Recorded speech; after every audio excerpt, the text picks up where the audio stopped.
allocated to Mindanao. No?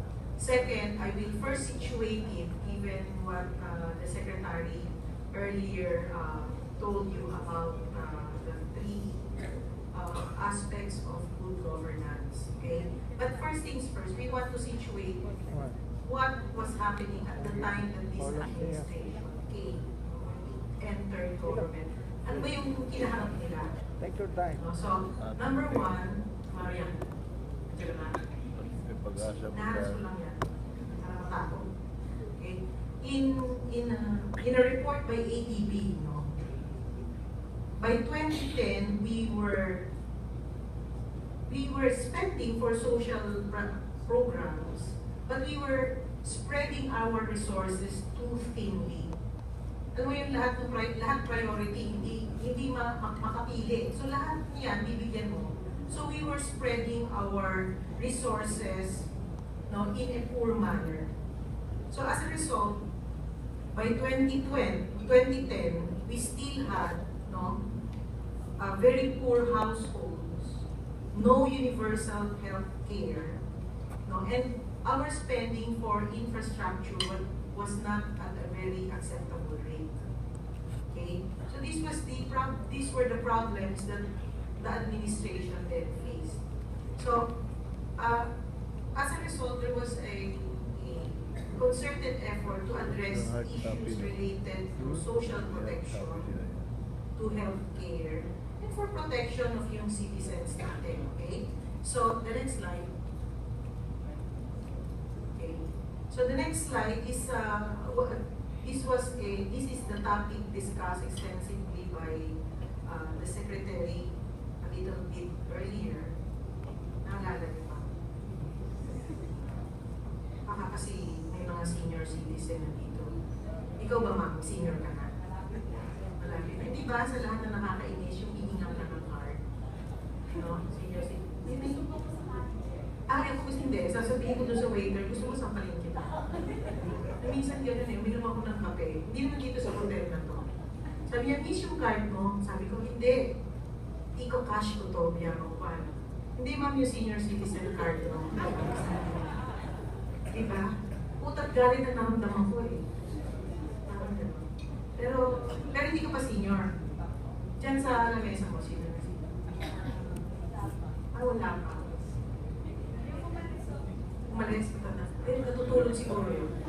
Hindi, you know, just a tip, no? Para hindi kayo ano kayo during the presentation. I could understand what he said really. Meron ka dito ng asawa. Medyo kita-kita. 20% discount.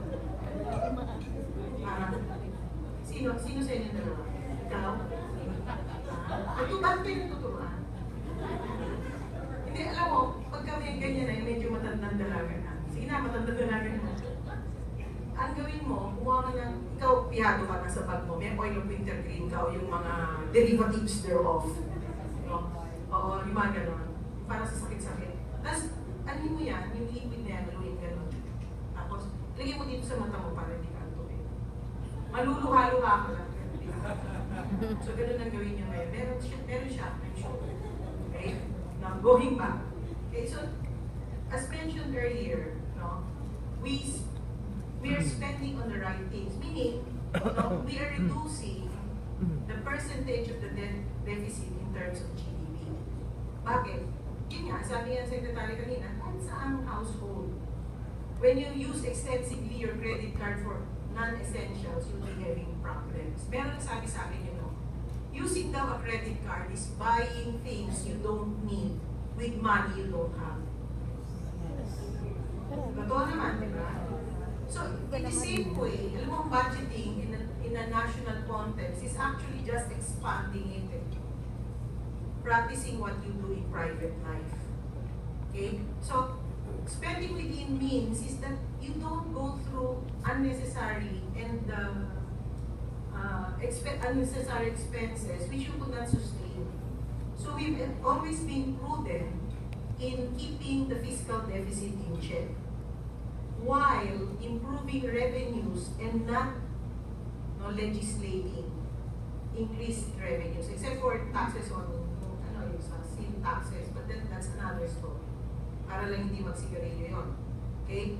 Now, the next slide will also show you that as a result of this prudent fiscal management, we have earned various upgrades. For the first time, investment grade tayo.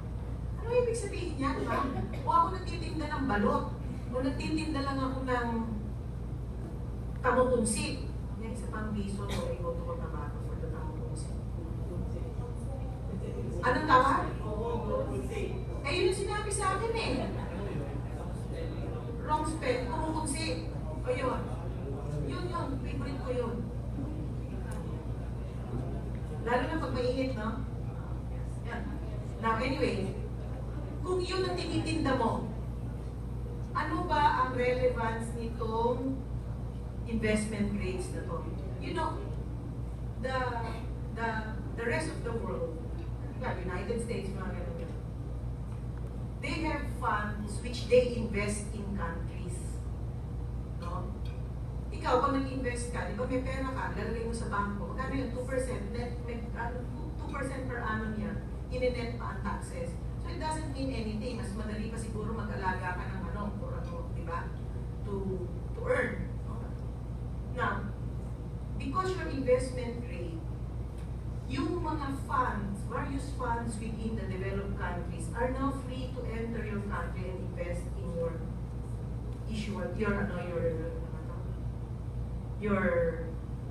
anong tawag mo doon, Shames? Or natising eh. Anong tawag mo doon? Yung mga notes natin. Yun. So, ibig sabihin, halimbawa, yung mga teachers associations, no, meron silang ganun sa States. No? They can now invest this fund dito sa Pilipinas, and in effect, it will make or it will open even our investment climate here in the country. Kaya tingnan mo, pansinin nyo, yung mga kaibigan nyo, meron kayong mga kaibigan, o mag-invest ka dito sa Money Tree, meron ganyan. Mga bagong features yan. Why?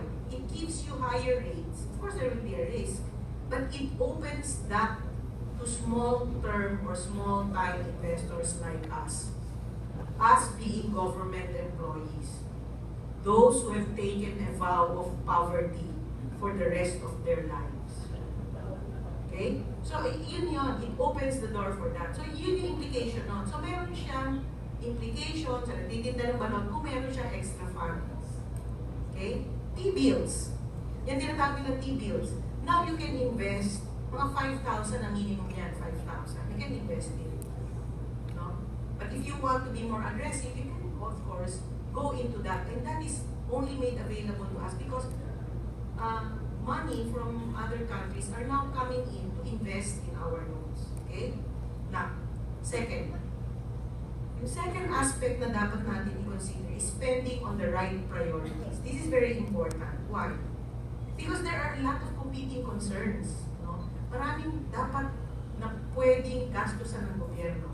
Pero namimili na lang tayo na ito ang pagtutuan na natin ng pansin. Number one, social services. You know, as far as social services is concerned, we are dedicating 30% of our whole budget. Why is it possible? Because we have reduced nga, no, as a result of very good fiscal discipline. We have reduced the deficit by 16%. So we can now dedicate more funds to social protection projects. Like, ito na nga yung sinasabi natin, to 37% for the social services. Okay? Now, there are also other things that we introduced sa DBM to ensure that more monies will be readily available. The first reform was the zero-based budgeting. It's ZBB. Hindi siya edit, ZBB. ZBB. Okay? Hindi yan zero. Zero yan. Okay? Oh. Ngayon, ZBB means that you don't just do incremental budgeting, but you evaluate the program itself. And as a result of the effectiveness of the program, you can either discontinue or not. No? And then we also introduced budget priorities framework. Kumbaga, isasalansan mo ano ba talaga ang aking mga prioridad sa buhay. Ganun lang kasimple itong budget priorities framework. And then, no, we also identified the geographical locations which are to be focused. Bakit? Because there are certain aspects that you need to address. Meron dyan yung next slide mo.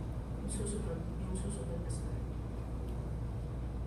Okay? There are certain aspects in the poverty, as far as poverty incidence is concerned, that must be addressed. I will discuss it later. Okay? Now, those spending sa right priorities, just to give you a sample of the programs that are being funded currently. Number one is, of course, yung conditional cash transfer, to which I know that all of you know about this. No? There are actually 4.6 million poorest households. That's the target. To date, we already have achieved 4.09 households. No? Maraming tumitira dyan eh, di ba? Sabi, ay naku, yung cash transfers na yan, hindi, tinutulungan lang yan ng tamad. Sinasanlayan, yung mga ganyan. Sakit na natin yan eh. Unfortunately, yan ang sakit natin Pilipino. Hindi natin tinitignan yung kagandahan o kabutihan ng programa. Nasa halip na naghihirap sila na talaga naghihikahos, na kumakain ka ng pagpag, ito yung alternatibo. Na binibigyan ka ng gobyerno, no? Subject of course to the satisfaction of conditions. Diba? Nothing is free in life. Okay, so yun lang naman yun, hindi naman masyadong demanding, but it's an assistance to the poorest of the poor. Okay? Number two, we have targeted universal health care. No? 14.7 families, poor and near poor.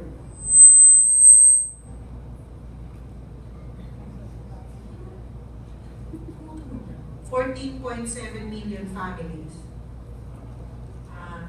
Sino ba sekretaryo? Libre ba ang tubig? Pwede lang na. Kasi natutuyo na naman. Ayun pala, sorry ha. Hindi mo ganun magbasa. Okay na to. Minsan may baso pa makabasag pa ako, hindi nakasama.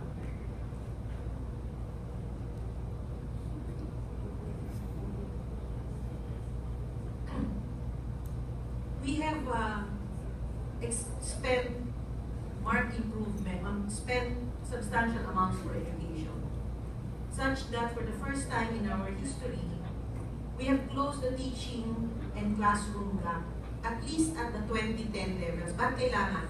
Nag-i-increase ang population mo eh. So, dapat hindi ka pilosopo na, di ba sinabi na ng taga-DBM na-close na, bakit meron pa rin? Hindi ba? Nanananak kayo. Oh, ako hindi. Diba? Single ako mukha eh. Blessedly single. Ikaw ba? Ay, akala ko pag dalaga ka. Happily married. Are you happily married?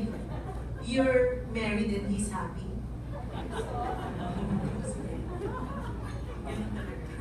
Anyway, so we're closing the teacher and classroom gap.